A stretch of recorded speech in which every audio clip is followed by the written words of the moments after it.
নমস্কার বন্ধুরা, আমি জ্যোতিষ গবেষক সোমনাথ। আমার চ্যানেল ডেস্টিনিতে আপনাদেরকে আরো একবার স্বাগত জানাচ্ছি। হস্তরেখা সংক্রান্ত আরেকটি তথ্যমূলক ভিডিও নিয়ে আবার আপনাদের সামনে উপস্থিত হলাম। বন্ধুরা, আজকে হস্তরেখার সাহায্যে জেনে নেবো যে কাদের লাভ ম্যারেজ বা প্রেম বিবাহ সম্ভাবনার প্রবল। তবে এক্ষেত্রে মাথায় রাখতে হবে, বর্তমান যুগ কিন্তু হলো রাহু যুগ বা কলি যুগ। এই যুগে প্রেম বিবাহ একটা স্বাভাবিক ব্যাপার, ঠিক? তবে যদি হাতে আমি যে সমস্ত সাইনগুলো দেখাচ্ছি এগুলো থাকলে কিন্তু লাভ ম্যারেজ বা প্রেম বিবাহ যে হবে তার সম্ভাবনা আরো বৃদ্ধি পাবে। তো চলুন দেখে নিই। এটি হলো আমাদের হৃদয় রেখা এবং এটি হলো আমাদের বৃহস্পতির ক্ষেত্র।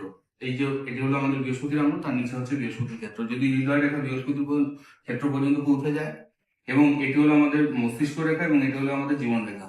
এই মস্তিষ্ক রেখা এবং জীবন রেখার মধ্যে যদি গ্যাপ থাকে, অথবা আমাদের এটি হলো আমাদের চন্দ্রক্ষেত্র, আমাদের ভাগ্যরেখাটি যদি চন্দ্রক্ষেত্র থেকে উৎপত্তি হয়, তাহলে সেক্ষেত্রেও কিন্তু লাভ বিবাহর সম্ভাবনা থাকে, অর্থাৎ লাভ ম্যারেজ হওয়ার সম্ভাবনা থাকে। এছাড়া এটি হলো আমাদের শুক্রের ক্ষেত্র। এই শুক্রের ক্ষেত্রটি যদি উঁচু হয়, মাংসল হয়, তাহলেও কিন্তু প্রেম বিবাহ হওয়ার সম্ভাবনা থাকে। তাহলে যাদের হাতে এই ধরনের রেখা থাকবে তাদের কিন্তু নিশ্চিতভাবে প্রেম বিবাহ হবে। এই ধরনের তথ্যমূলক ভিডিও দেখতে গেলে অবশ্যই আমার চ্যানেলটির সাথে থাকবেন, লাইক করবেন, সাবস্ক্রাইব করবেন, শেয়ার করবেন। আবার খুব তাড়াতাড়ি দেখা হবে অন্য কোনো এরকম গুরুত্বপূর্ণ ভিডিও নিয়ে। নমস্কার।